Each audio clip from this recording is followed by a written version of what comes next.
take a look at this. We're making popsicles. We're in the kitchen with Superior Pops. I'm back with Jacob and Hannah to make what I presume to be some sort of tropical popicle. I had to make it rhyme, okay? So what exactly are we going to be making? Because I don't think a tropical popicle is the official name. I mean, I like that name, but no. It's spicy pineapple. Spicy pineapple. Yeah, I see peppers in here, too. What kind of peppers are those?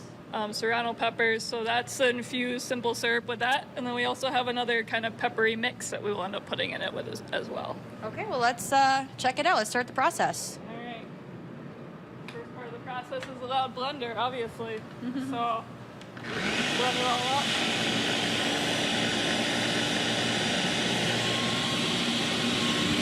I mean, when you're eating fresh fruit like this, it's basically a smoothie, right?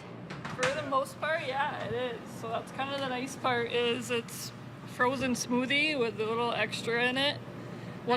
It's a treat, but it's also got a little bit of nutrients in it, too. It's perfect for the summertime. Pineapples here. See if we can get them out.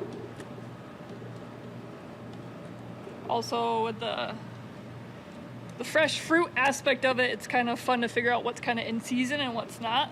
And also deal with more like local stuff too. So like berries, when those are ready to pick, we'll go out and pick a bunch of fresh berries and all that fun stuff as well. I can imagine you could have some real fun with seasonal flavors, different fruits, or even different events around town celebrating. Like, I don't know if you have any plans for a blueberry popsicle or what else you have coming up, but I mean, so many great options around here. Yeah, we will be at the Blueberry Fest coming up here later this month. So right now we're trying to figure out at least 3 or 4 different blueberry themed popsicles.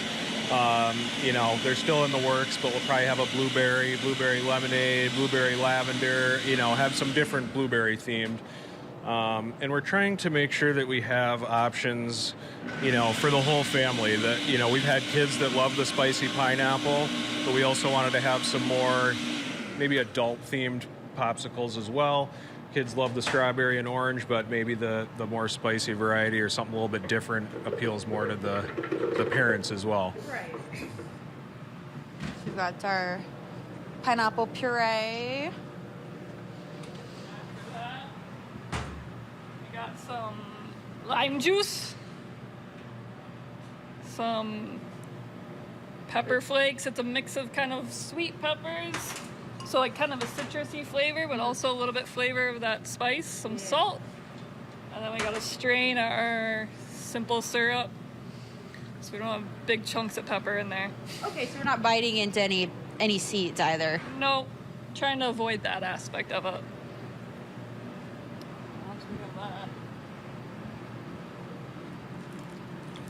About how many popsicles will this batch yield? This should make about 40 popsicles. So our machine can freeze 40 popsicles at a time, which does it in like a kind of a flash freeze. So it freezes it quicker, which helps with the crystallization of like the molecules and whatnot. So it freezes a lot nicer than if you just threw it in your freezer and freeze it overnight. Now, you mentioned that you're typically at the Wednesday night farmers markets here in Marquette. Will people be able to find you there tomorrow? They sure will. Yep, we'll be at Wednesday night this week. We won't be at Saturday this week, but other than that, we'll be back to our normal schedule next week of the Wednesday and Saturday as well. So farmers markets, and then do you have a schedule of when you go around town, or what's that like? How can people find you if not at the market?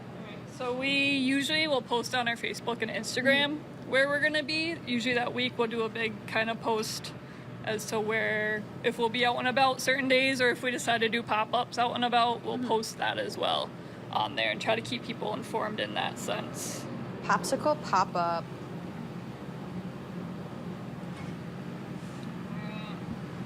That should be all mixed up, and all the fun part of pouring it into the containers. You have to do a couple of transfers here. So then from there it goes into the freezer?